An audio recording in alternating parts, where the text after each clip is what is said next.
Good evening, and welcome to the first ERIE Symposium of the spring semester 2013 here at CIIS.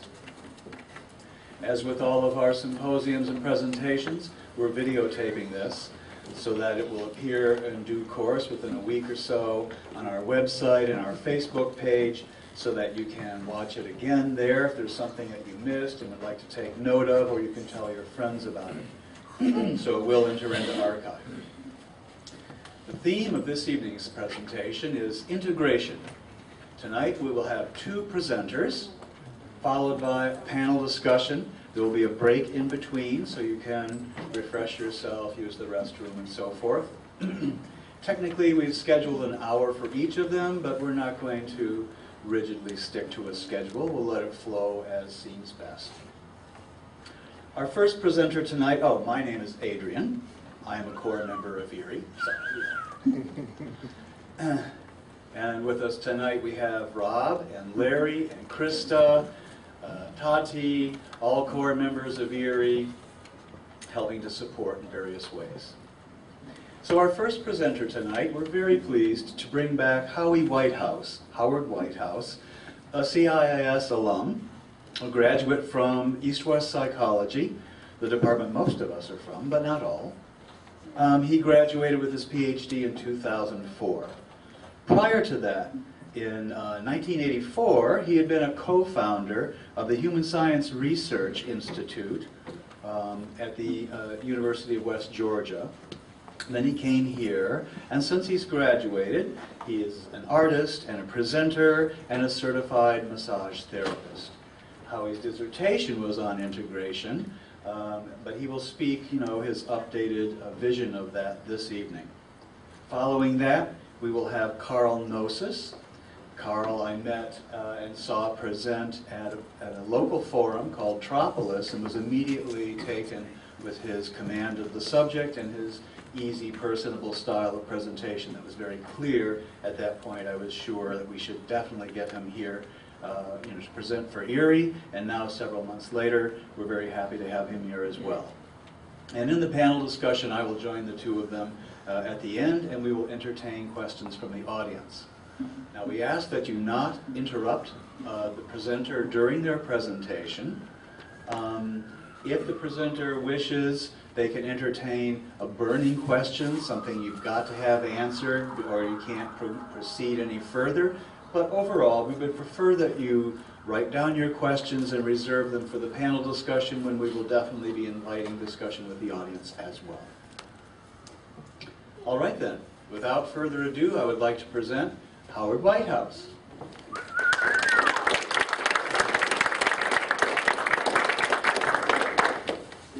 Can't see yet, we're working here. This is the first time I'm using one of these clip-on ties here.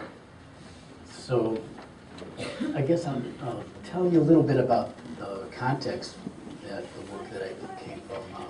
When I was in school here, 87, 86 on, we had little community people that had the opportunity to explore some of the psychedelic research, while a lot of the professors that were teaching here were experts on. So we had a nice little way to check in with folks. Some of the people that Stan Groth was here, Steve Krippner was here, Ralph Metzner was teaching here. So we had a good group, and Charles Tart was here, thinking who was around then. So Leslie Gray was teaching here. So we had a community of faculty, and I got involved with a curandero that was a Chicano elder, and he was kind of connected through a lot of us with people at the Institute and working with them. So I went and met this curandero one day because I was looking at, I had come from West Georgia and did a lot of courses and theory, and they let you go all over the place and research stuff there. So you can design your own program, basically. So I had a lot of coursework, and wanted to go a little bit deeper into the experiential part of the transformation experience, and not just study theory and do a lot of reading only, but I wanted to have something to anchor it in my experience. I knew that was important. So I ended up going and meeting this guy, and it was at that point he was in Oakland. He lived in the Oakland Hills, and we went out there, and he explained to me the type of work that he did. And when I was younger, I was playing hockey, so I was kind of athletic, you know, and not really into, you know, a lot of experimentation with drugs. I tried everything once probably, and then just let it go, you know. It was not really a path that I pursued too much, so when he explained to me what he did, it sounded kind of interesting to me, and I thought, okay, you know, I could check this out. And sure enough, I did, and it was pretty amazing experience. Nothing like any of the experimenting I've done, which is usually more in the recreational, you know, going you know, outward, you know, dealing with the world outside. It wasn't, the way that he did the work was very interesting. I mean, he would get us in a group, and we would do a lot of preparation work, and then we put on sleeping masks. And all that really was available for stimulation was music. And we would go inward, and we'd stay inward for sometimes about 12 hours, you know, and just staying inside. And it ended up opening up this, what this guy Noel calls the interactive imaginal realm. And it was pretty amazing when that happened, because you don't know what to make of it. You can't imagine that type of thing until you're in it. You know, I mean, it's like lucid dreaming while you're awake. You know, it's as close as I can explain it, and I'm sure most of you can relate to that. So staying inward with the sleeping mask and just going in, you kind of fall into yourself over the time. And what this curandero used was, he used a combination. It was, the tradition came from Maria Sabina, and she was a curandero healer down in Mexico. And Salvador Roquette, who's passed away, Maria Sabina has passed away, Salvador Roquette has passed away, and he took the tradition. It was pretty close with Maria Sabina.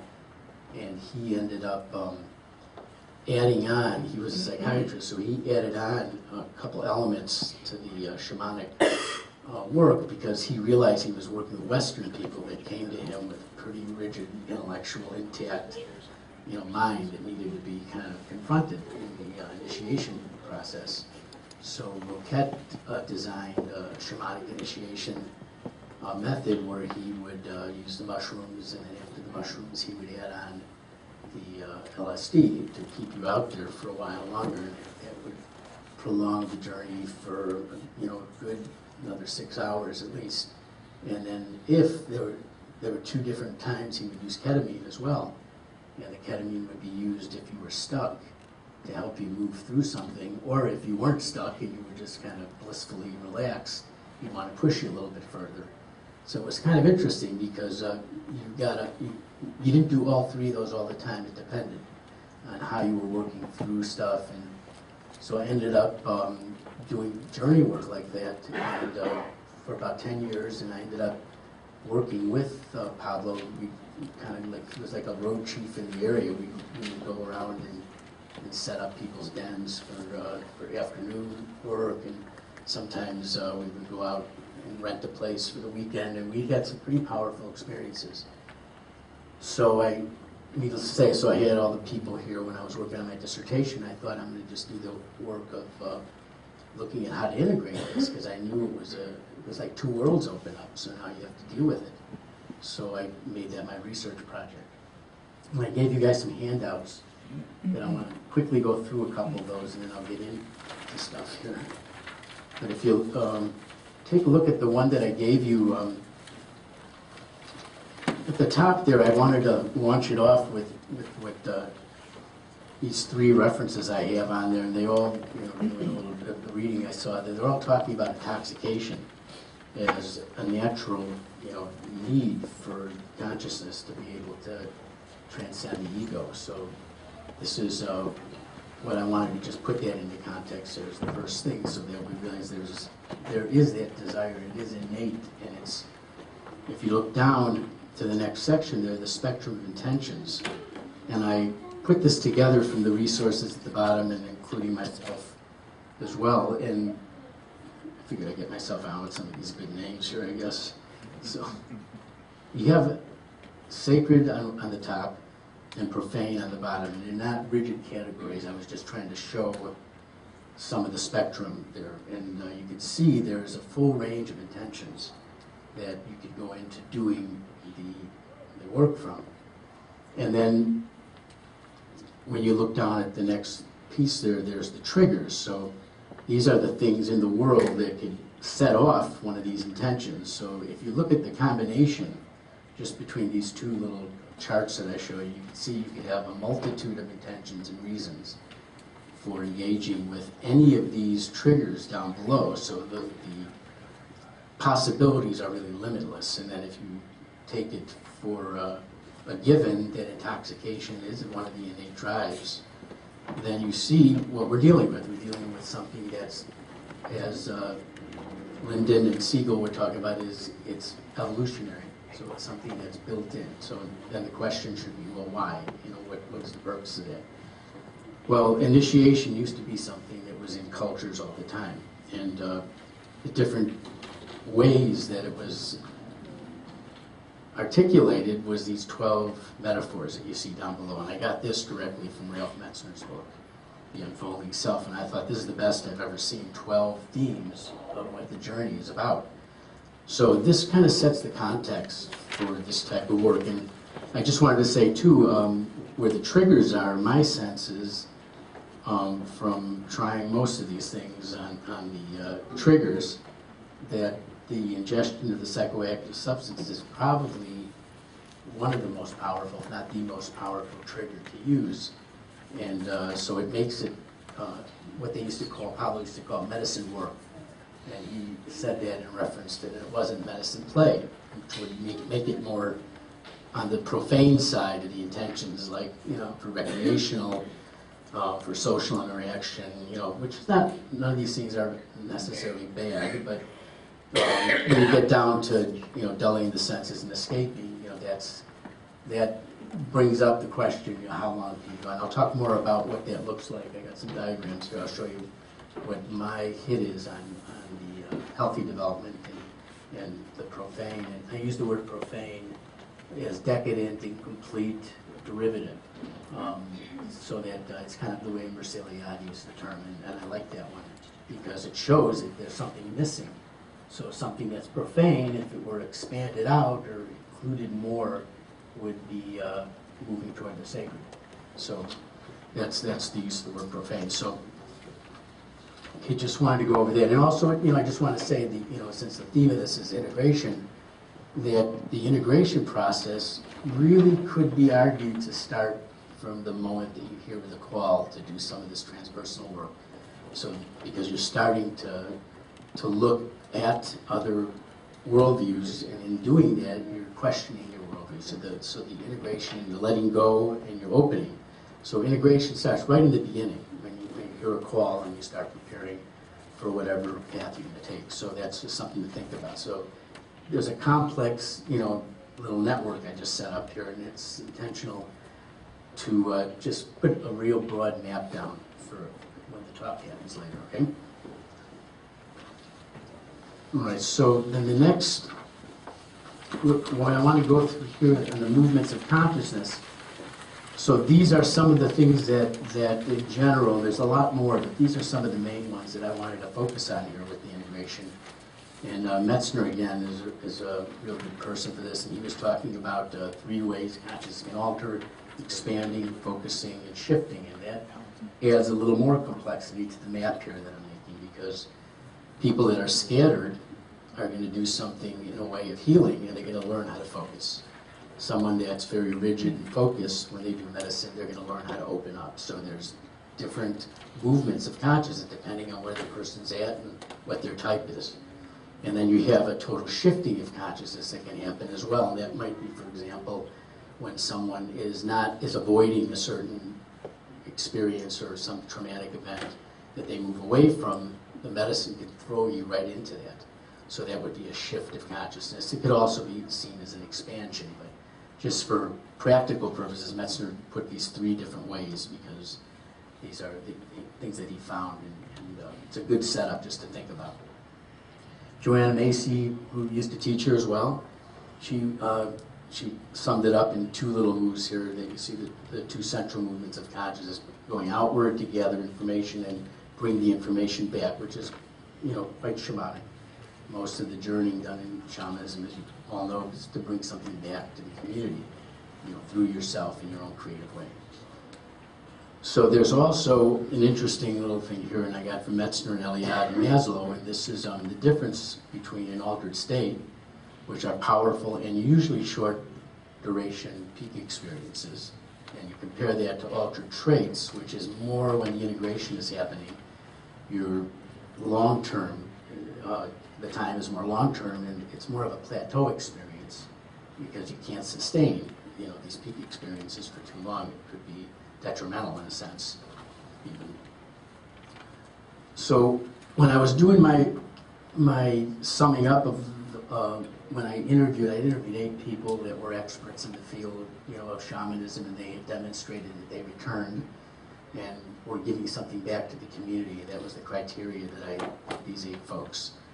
And they were all elders, and most of them have written books, I can say that much, about the topic. So they were already had some credentials in the field, and something that I was interested in exploring and seeking out more about the integration process.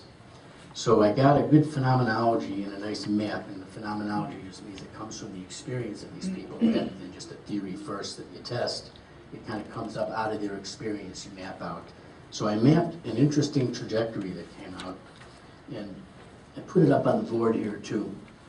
But I'll just kind of run through this real quick, and it'll be something we could talk about, refer back to. But the realm that you start from is the personal realm, and that's the kind of the bluish realm in the middle.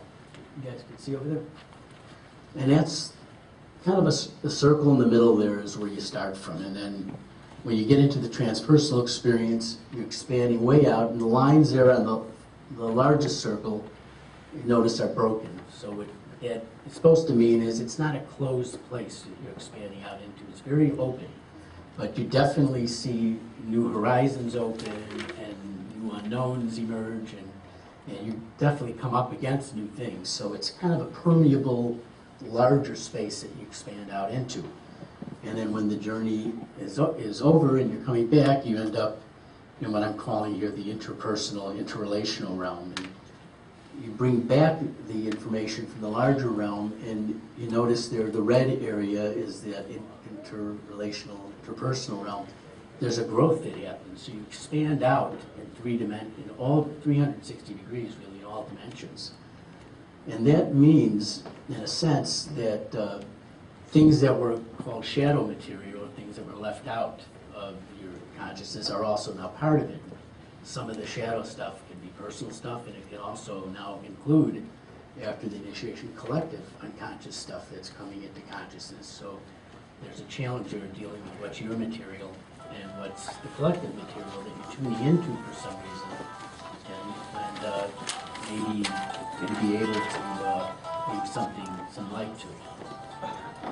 So that little model there gives you like a visual sense of how it feels to open up and then come back, and you don't come back the same. You come back a little more expanded out in all directions, a little more sensitive. So that's the ideal model there, for what the initiation process looks like. Okay? So then, if you go to that third document, and I'll run through this one with you here. This is kind of another phenomenological map that I got from my experience from the people I interviewed of what the components are for this experience. Now you have I've divided it up into 2 parts here. The first part is the supportive context that's required, and this will be something that hopefully we'll talk about later too. But you'll see there's the guide as a mentor, teacher, or elder. Okay, and this is someone who has gone on the path and worked through their own shadow and knows how to guide other people and get out of the way when they start to grow. And that's one of the keys, I think, because a lot of times a guide will not know how to get out of the way, and it actually becomes some kind of a challenge or some kind of a stuck point that you get to with the guide that actually opened you to these states.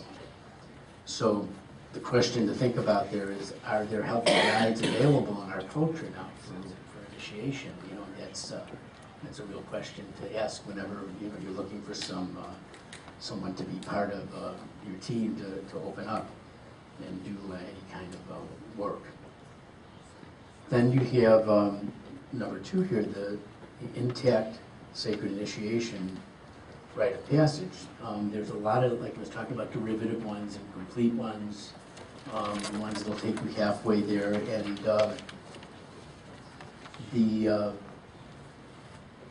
finding of an intact rite of passage is difficult in this culture too. So, you know, if you look back, the rites of passage and the rituals usually came out of a community need. It was tried over time. It ended up benefiting the community, allowed them to keep going with their tradition, allowed the community to sustain itself.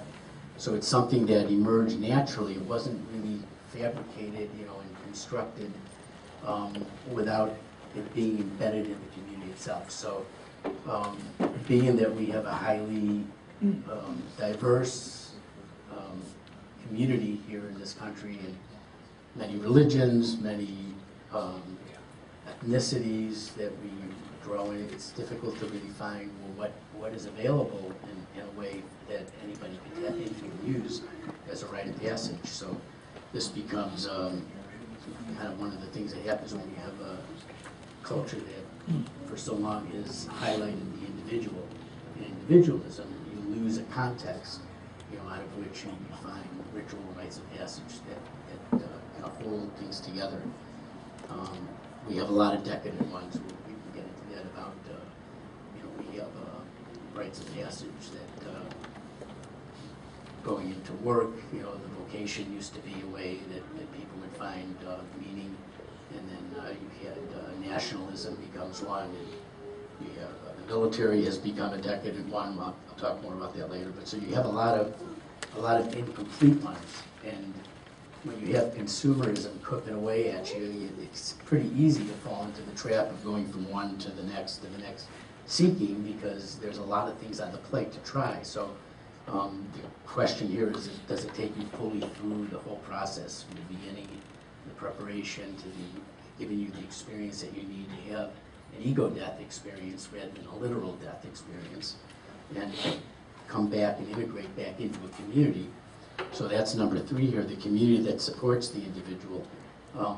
Most of the intact initiation rites came out of a community. So when the community is as diverse as we see before us now, it's difficult to find a community that will support, you know, this type of work. This is the context that I wanted to lay out. So that's kind of needs to be in place for what I would say the sacred initiation, and that's been time tested.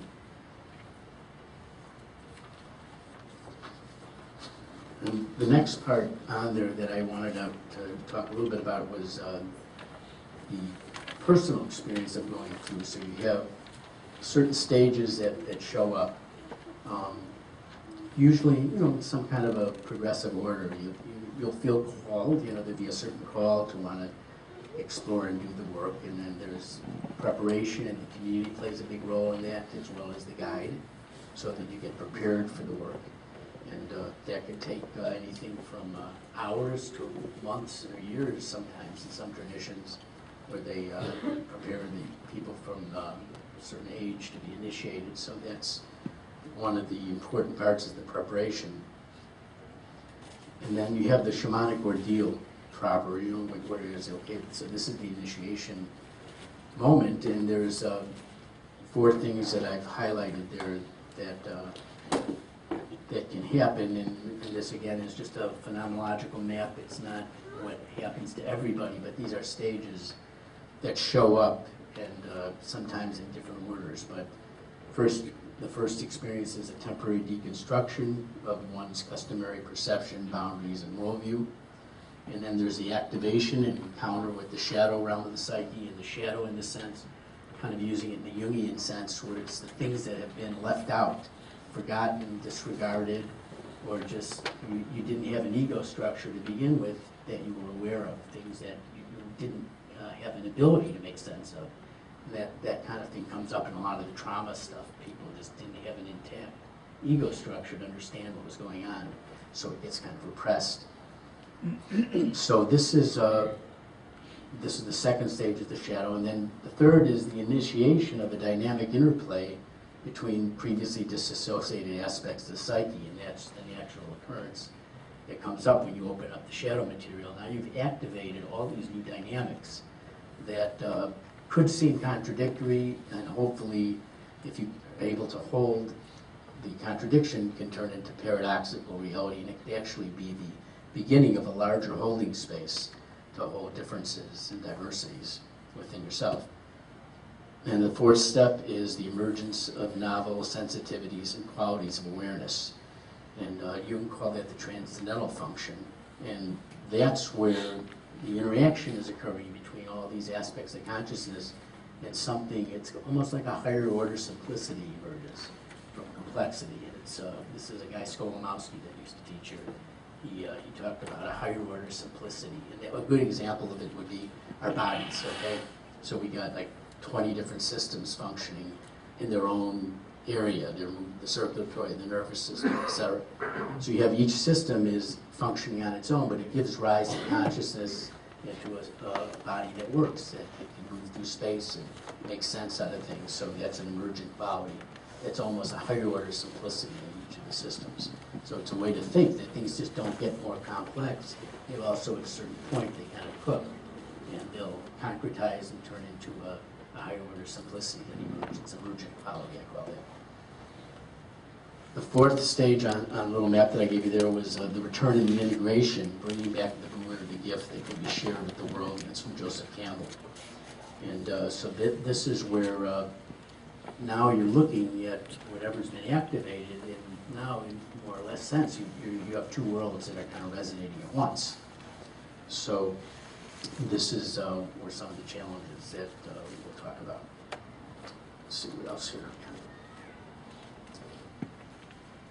Okay, so I kind of articulate some dimensions of the return, and I'll go through that real quick here just to add it on here. The totality of oneself, and that's including the body, the emotions, the cognitions, the intuitions, all that can be activated.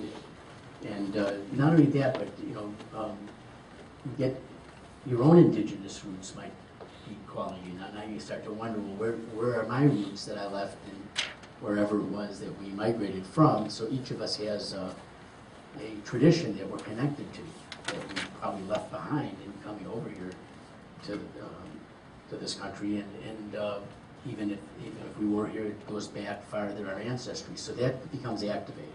So there's a return, in a sense, to not only integrating with different parts of yourself, but also historically in time, you're ending up connecting back to your own indigenous roots. And then there's a sense of returning to the community in the largest sense. And one of the ways that I remember, I was talking with one of the teachers here, Leslie Gray, and she said to me, she said, Howard, when you talk about returning to community, she says, for me, my community is a lot different than yours. And she said it includes all the ancestral spirits, 7 generations in the past and 7 generations forward, and the rock spirits. And she was, really articulating a shamanic understanding of what community meant to her. And it was much different than community, what I ever understood community to be for me. It was mostly people. So this community return is really kind of all my relations in the larger sense. And part of the return to the community is going to include probably the reason a lot of us are looking at shamanism to begin with is because we're walking literally on Native American land that we've occupied for 500 years. And what ends up happening is we start using their tradition because this is what we're walking on, so it would make sense in a way, and starting to remember that we start looking at the tradition of the land that we're actually walking on. So this is one of the reasons I think that shamanism did become really popular in the last 30 years or so, because it needs to be remembered, because we're expanding out everywhere on the planet right now with our ideology, and we got to remember what it's about to be on a land and occupy it, and what's the sustainable way to do that. And then there's a fourth or actually a third here, I talked a few minutes, but third dimension of the return you can think of as a return to appreciating, experiencing the mystery and the source that we all came from, and that's part of that open-endedness there that I have. So there's a certain sense of being, returning to a sense of awe and being able to be okay with that, and it's a paradox in itself that, you know, the more that you are opening your consciousness, the more you're aware of the horizons that are also growing in the mystery. So it's a never endless, it's an endless expansion of consciousness of what you know and then what you don't know on the horizon. So that starts to require some space to hold it.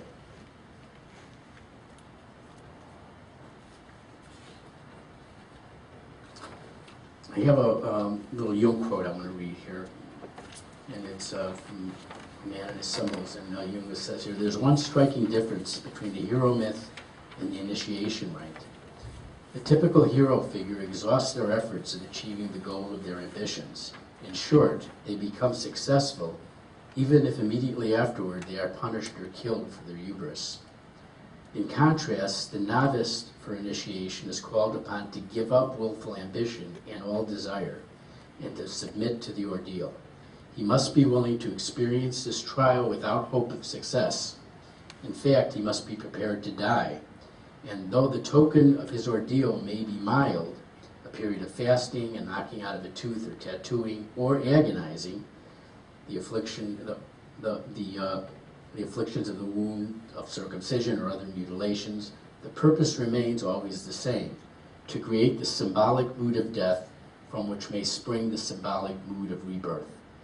So as you can see here, it's almost like there's a differentiation being made between the heroic and the initiate. And I think that's a good one to launch into the next part of the talk here, because Stan Krippner says that the time of the individual hero is probably over, and what he saw coming on the horizon was a time of community as heroic, and that kind of plays into democracy in a way, you know, if it's going to work. So it's a much more democratic way than having the great leader at the top, you know, that we're all waiting to trust and waiting for them to do all the work. So it's kind of a grassroots movement, the initiate, in a sense, where the heroic is more of the one that fights, and in the process of being heroic gets killed and then doesn't have any way to bring anything back and share. So we're seeing the fading, I think, of the heroic, I hope, and the rise of a community as heroes is a possibility, and I would say that's a good place to go.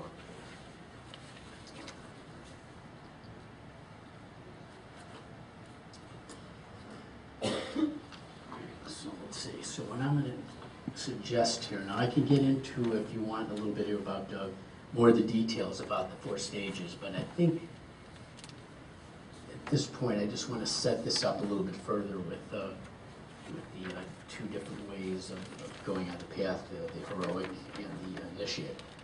What I found was a very interesting thing, like I've heard, you know, just endless times, and I'm sure you've heard too, about the set and the setting, how important the set and setting are for doing this kind of work. And what I've noticed is there's really 2 levels of set and setting. And what I mean by that is there's the sacred set and setting that we do the work in, and if you're living in a community that honors that and you have the elders available and it's sustainable, then there's no problem. But when we live in a culture like we have here that is profanized, and we have a set and setting that goes along with the ordinary world that we live in. So in essence, we have a set and setting for the sacred initiation, and we have a set and setting to return to, which is profane. So there's a negotiation that needs to happen. And this is where consumerism comes in, because it can keep you going and feeding you, you know, that you need more, you need another chance at it. But the thing is, if there's not anything available that has the experience that you need for the initiation, which is usually an ego death and a birth into something larger, you keep going back for more, and this could be a real problem. So Keep in mind that there's really two levels of setting, the sacred and the profane for us in this Western world right now.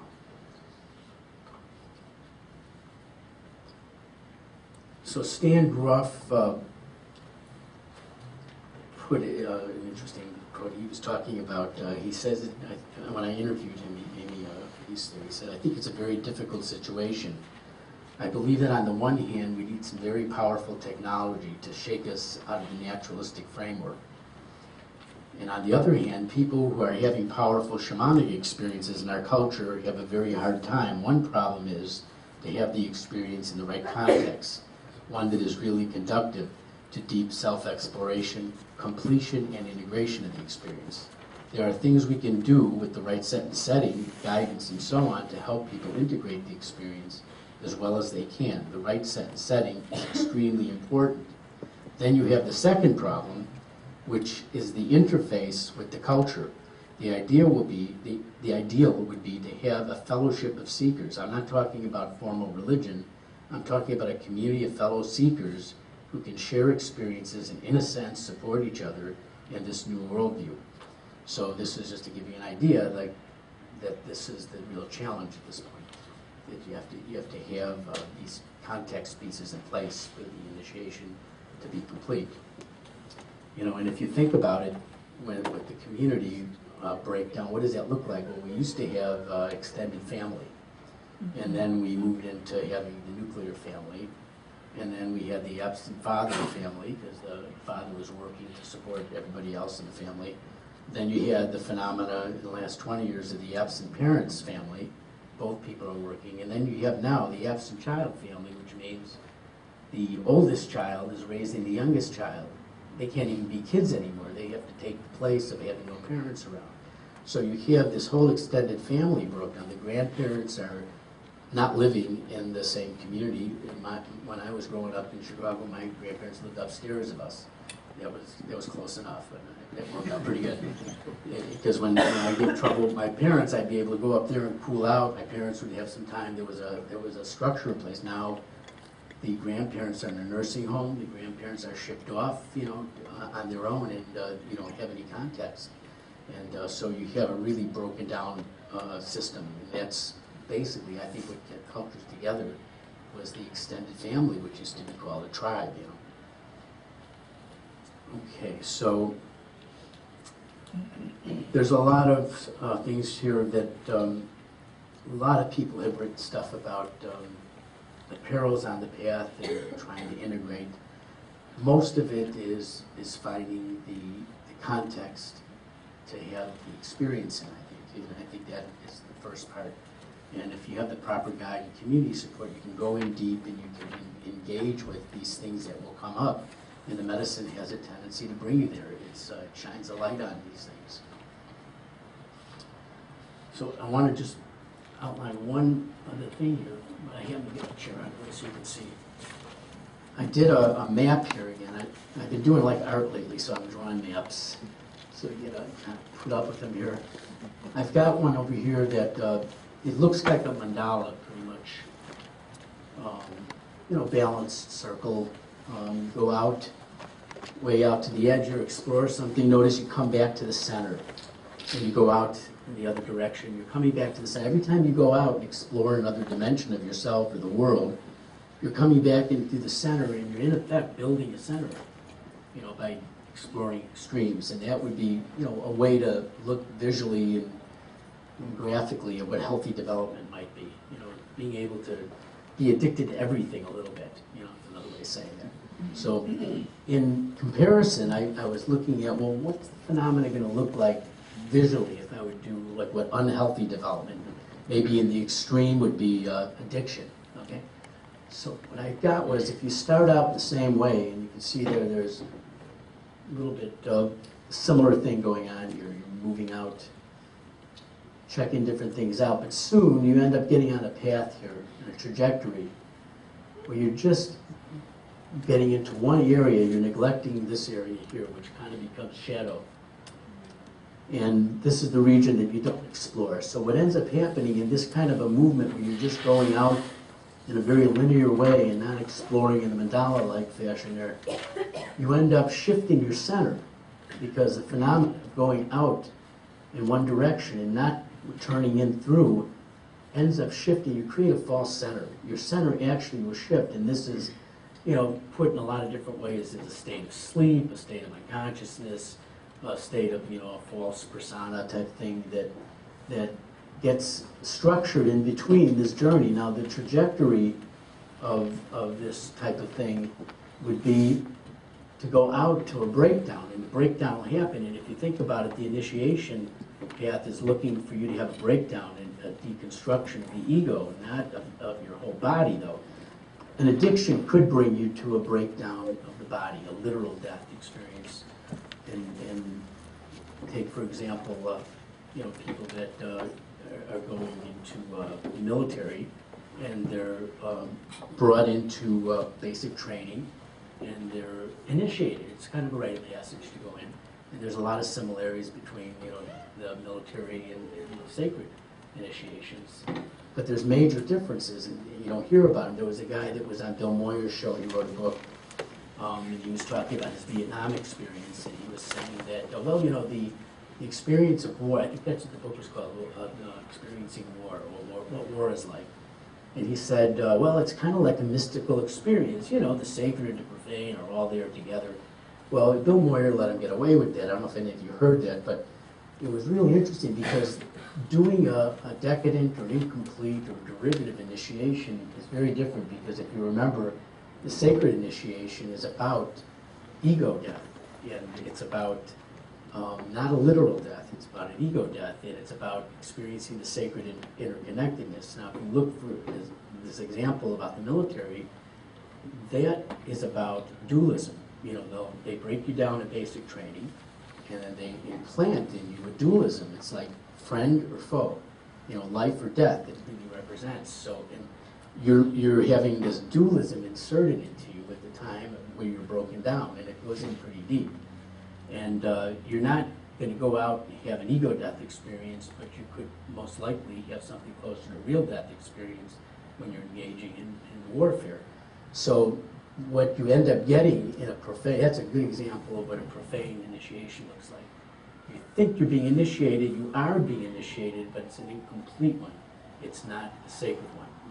You're being reinforced into dualities, and you're literalizing the need for the ego death into an actual death experience. So this is kind of what it might look like, you know, between the balanced development and the imbalanced development.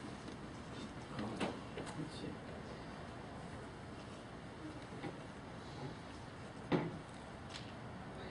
Any questions? I'm thinking maybe I just take. Anybody have any questions about any confusions or anything so far? If you could just clear up, you were saying there were the two different levels of set and setting. Yeah. Okay. So when initiation used to happen, there was a community around. You know, so the set and setting was given. You know, you had one community. This is their tradition. This is where you get initiated into, and so that would be the sacred and the profane would be pretty much overlapped in that sense. Okay. When you have the culture that we live in now, I'm making the claim that we have two different levels. We go and do the work as an aside. You know, we go and do our spiritual practice and have initiation into whatever that tradition is that we've selected. And then we come back to the ordinary world, or as Eliade called it, the profane world, which is different. The values are different, sometimes diametrically opposed to the sacred. Competition and ambition, like Krishnamurti talks about, all these things are emphasized. You know, the survival of the fittest, which just as an aside, that whole thing with the survival of the fittest thing was a misnomer. It was most of the writings about survival of the fittest were about the cooperative thing. 80% of the stuff was about the cooperation, not about the competition, you know, and survival of the fittest. When they did, someone did a dissertation on that, it was kind of interesting. So So you have a sacred and a profane one now to deal with. So you have two different value systems that somehow you have to be able to hold both. And this might be a good time with that question. Let me give you a few of the things that happen with the return. You know, when you have to negotiate these two different places. So on that paper I gave, we talked about the emergence of novel sensitivities and qualities of awareness. You know, this can be from, you know, your own psyche. This can be an acknowledgement of the interconnection of community. It can be a connection to the ecological, which is happening a lot. That's kind of speaking to us, but these are some of the sensitivities that open up. The experience of the sacred interconnectedness is throughout all the initiations. That's pretty much found in, you know, in the Buddhist tradition, in the Native American tradition. I think cross-culturally, that's one of the themes that come up. They have to be negotiated. So when you're living in a profane culture and you have hierarchy and you know, this whole structural, you know, oppression happening, you have to deal with being able to negotiate the structures in the profane. Paradox is one of the things that you are able to do. There's flexibility, there's ability to respond, complexity turning into simplicity. These are some of the qualities from the sacred experience. A lot of times these qualities are not valued in a highly competitive culture. So this would be the two sets of set and setting that I was talking about.